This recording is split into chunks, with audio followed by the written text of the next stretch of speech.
Oke, Assalamualaikum warahmatullahi wabarakatuh.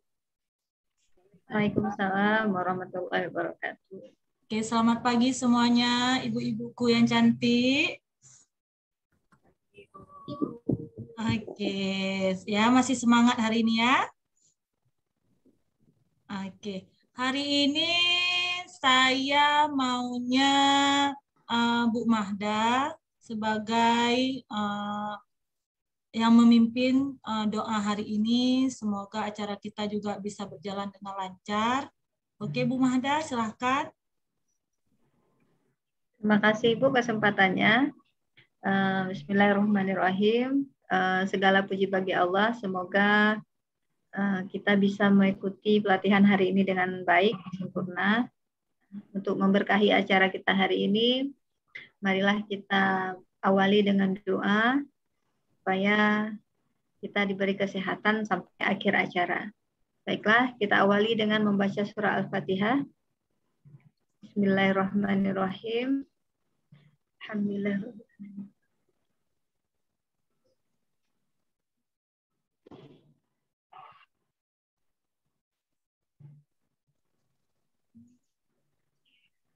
Amin, alhamdulillah. Semoga dengan pembacaan surah Al-Fatihah tadi bisa memperlancar urusan kita hari ini. Pelatihan kita hari ini bisa berjalan dengan baik sampai akhir waktu sesi ini. Oke, terima kasih Bu Mada. Oke, saya maunya biar kita tambah semangat lagi. Siapa yang mau yang bersilahkan kesediaannya yang mau memimpin acara kita untuk pembukaan ice breaking-nya? Bu Epi, bersedia? Oke. Ya, tapi yang lain semangat ya. Oke, harus. Iya. Semangat. Oke, kita hari ini saya akan mencoba ice breaking dengan tepuk. Jadi kalau saya katakan malam, tepuknya tidak kena. Nah, gini, ayo sama-sama. Kalau saya katakan pagi, tepuknya 1 kali. Kalau siang, tepuknya 2 kali. Oke, kita ulang. Bisa konsentrasi? Oke. Oke. Pagi. Salah bicara. Iya, maaf. Katanya ada hukumannya ini ya kan? Ya, disuruh nyanyi. Oke, dimaafkan. Iya. Sekali lagi, kalau malam segini, kalau pagi sekali, kalau siang 2 kali. Oke. Pagi, kita mulai. Pagi, siang, malam, pagi, siang, pagi. Berarti konsentrasi. Terima kasih. Oke, terima kasih Bu Epi. Ice breaking-nya luar biasa. Oke, semuanya hari ini kita akan memasuki materi kita, yaitu kurikulum operasional satuan pendidikan. Saya akan membuka. Oke, sebentar. Oke, nampak semuanya? Oke, nampak Ibu. Oke. Dari judul kita di sini kita lihat sama-sama yaitu prinsip pengembangan kurikulum operasional di satuan pendidikan. Oke, sebelum kita melangkah lebih jauh, saya ingin tahu mungkin ada yang sudah mengerti mengenai prinsip pengembangan kurikulum operasional di satuan pendidikan. Oke, Bu Mahda.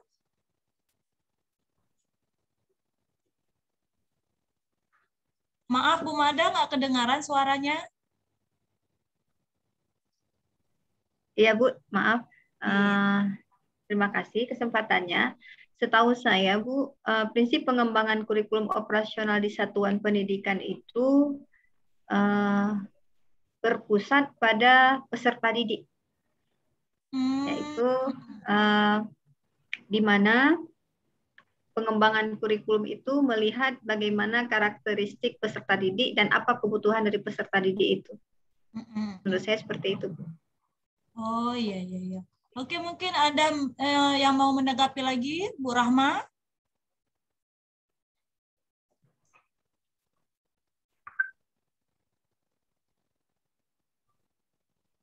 Di dalam ini prinsip pengembangan kurikulum operasional di satuan pendidikan.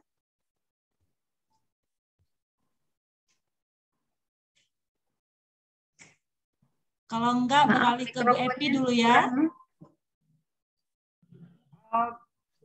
Prinsip yang lain ya Bu ya? Iya, mungkin ada prinsip yang lain yang sudah Ibu ketahui.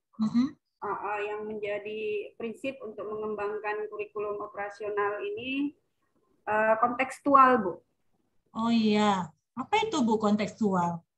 Kontekstual itu dia menunjukkan kekhasan daerah masing-masing, karakteristik dari peserta didik di daerah tersebut, kemudian apa ya kita bilangnya, dengan keadaan lingkungan lah kita Bu. Jadi kontekstual.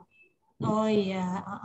Tadi Bu Mahda, tadi kan ada disebutkan berpusat pada siswa. Di situ biasanya apa yang dimasukkan biasanya? Gimana Bu? Nah, kita kan sudah belajar apa itu sekolah penggerak. Kan ada kekhasannya itu, apa itu? Masih ingat? Profil pelajar Pancasila, Bu. Iya, bagus Bu Epi. Ayo, bisa nggak disebutkan yang kategori yang mana saja yang termasuk dalam profil pelajar Pancasila? Beriman, bertakwa kepada Tuhan Yang Maha Esa. Kemudian yang kedua kebinekaan global. Bagus. Bergotong royong, Ibu. Oke, Bu Rama bisa membantu lagi? Mandiri, Bu. Mandiri, ya bagus. Ayo, dua lagi. Nalar kritis. Iya. Dan kreatif, Bu. Oh iya, alhamdulillah semuanya masih mengingat ya. Oke.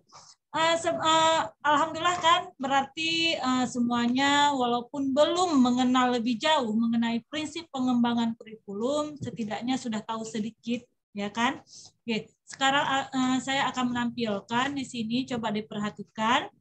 Ya benar seperti yang Ibu katakan, yang termasuk dalam prinsip pengembangan kurikulum operasional di satuan pendidikan, salah satunya termasuk seperti Bu Mada sebutkan berpusat pada peserta didik.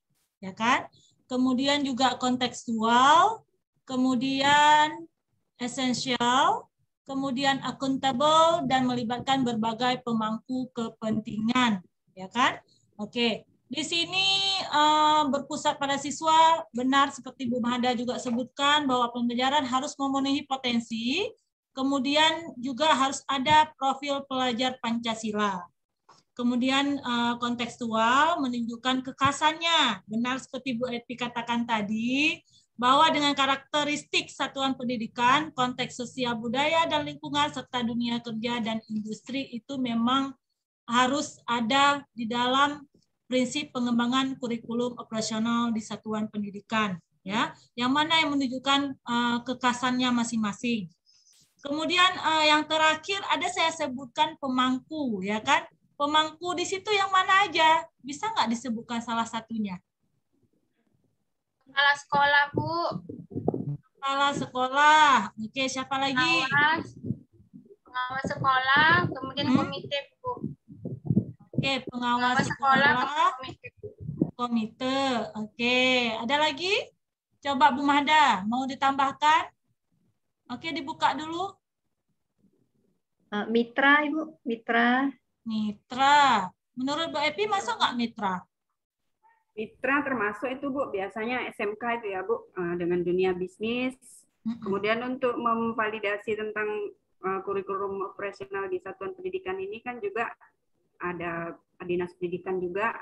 Jadi pemangku kepentingan itu kayaknya semualah yang terlibat di dalamnya, Bu. Termasuk orang tua siswa tadi, komite kan, Bu.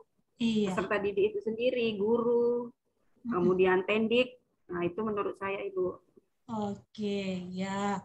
Oke, mari sama-sama kita lihat juga di sini ada pemangku kepentingan. Ya, seperti ya, memang benar di sini banyak pihak yang harus dilibatkan dalam prinsip pengembangan kurikulum. Kalau memang dulu kalau kita menerima kurikulum dari maksudnya dari pemerintah, dari pihak yang bersangkutan, dari menteri, kemudian biasanya yang hanya mengembangkan yaitu pihak sekolah, ya kan? Sekarang diberi wewenang lebih banyak yang boleh dilibatkan di sini, yaitu berbagai sentra, organisasi, orang tua juga, termasuk untuk SMK bisa memasukkan industri dan dunia kerja. Oke, sedikit saya ulang, di accountable dapat mempertanggungjawab karena berbasis data dan aktual.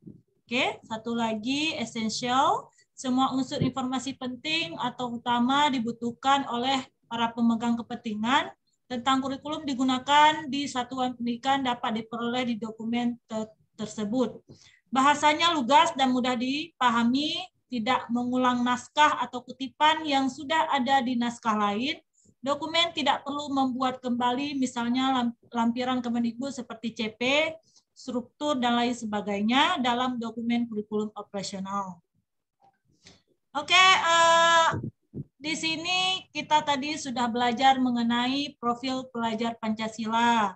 Jadi sebagai acuan dalam menyusun visi misi dan tujuan di satuan kepentingan. Di sini kemarin kita maksudnya semua sekolah saya tahu mempunyai visi misi dan tujuan masing-masing, ya kan? Di visi biasanya di sekolah menggunakan kata kerja, ya kan? Jangan menggunakan kata benda ya, jangan menggunakan kata kerja. Oke, di misi baru menggunakan kata kerja. Oke, ada yang mau bertanya? Mungkin boleh. Oke, Bu Mahda, saya persilahkan. Sedikit Bu, saya ingin bertanya. Jadi kan kurikulum itu bisa dikembangkan ya. Pemerintah memberi wewenang kepada sekolah untuk mengembangkan kurikulum. Kemudian apa bisa kurikulum yang kita kembangkan itu antara satu sekolah dengan sekolah yang lain itu berbeda atau memang dia harus sama? Misalnya sekolah saya dengan sekolah Ibu Epi harus sama atau memang pengembangannya itu boleh gimana gitu? Oke, terima kasih Bu Mahda. Oke, sebelum saya jawab, saya maunya Bu Evi dulu. Ayo Bu Evi. Oke, terima kasih.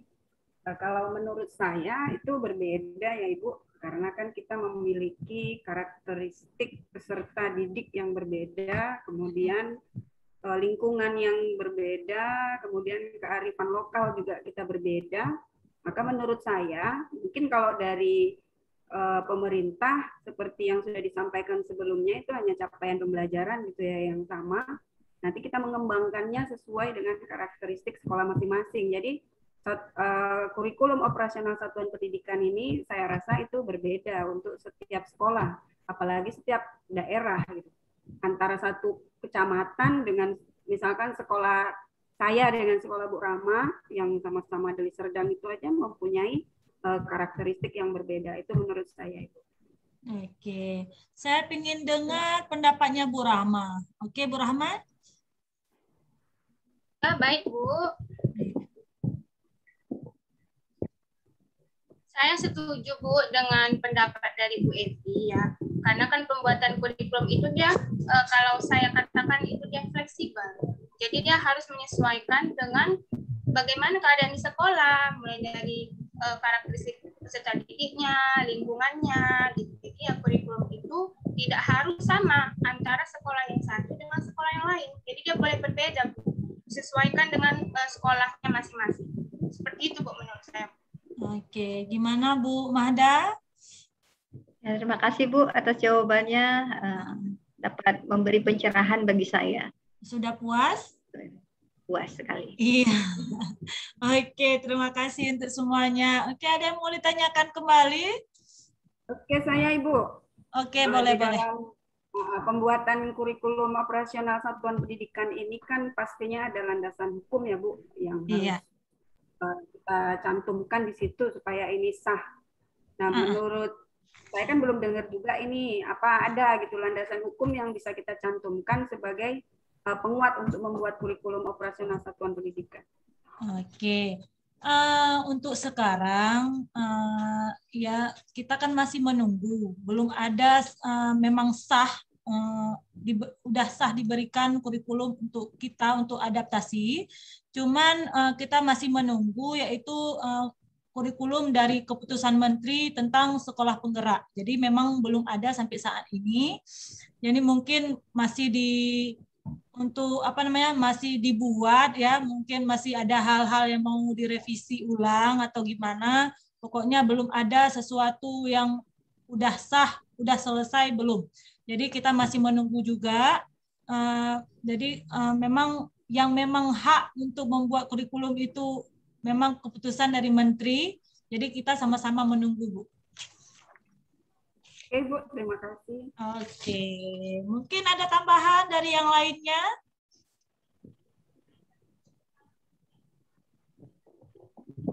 Coba Bu Rahma, ada mau ditambah dengan pertanyaan Bu Epi barusan? Menurut saya ya Bu, landasan hukumnya itu di mana siswa itu memang memiliki hak ya kan untuk belajar, untuk memperoleh. Menurut saya landasan hukumnya itu kembali lagi ya kepada hak-hak kita untuk menerima pelajaran, terutama peserta didik tersebut. Menurut saya itu sih Bu. Terima kasih Bu. Ya, makasih Bu Rahma. Oke, coba dari Bu Mada mengenai kurikulum penggerak nih, bagaimana? Ya.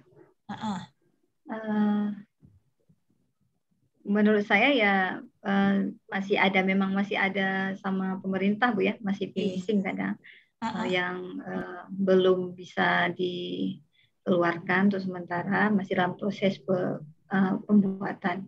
Jadi mungkin kita tunggu saja kapan itu keluar ya? Undang-undangnya keluar.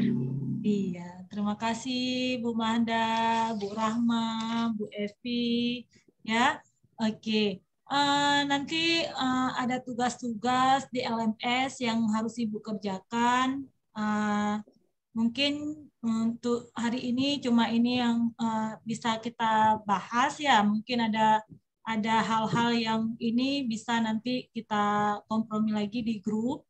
Oke, untuk menutup acara kita, saya persilahkan untuk Bu Rahma membacakan doa untuk kita. Semoga kegiatan kita juga bisa berjalan dengan lancar. Oke, Bu Rahma. Baiklah, untuk mengakhiri kegiatan pelatihan kita hari ini, ada baiknya untuk mendapat keberkahan, marilah kita berdoa. Berdoa dimulai.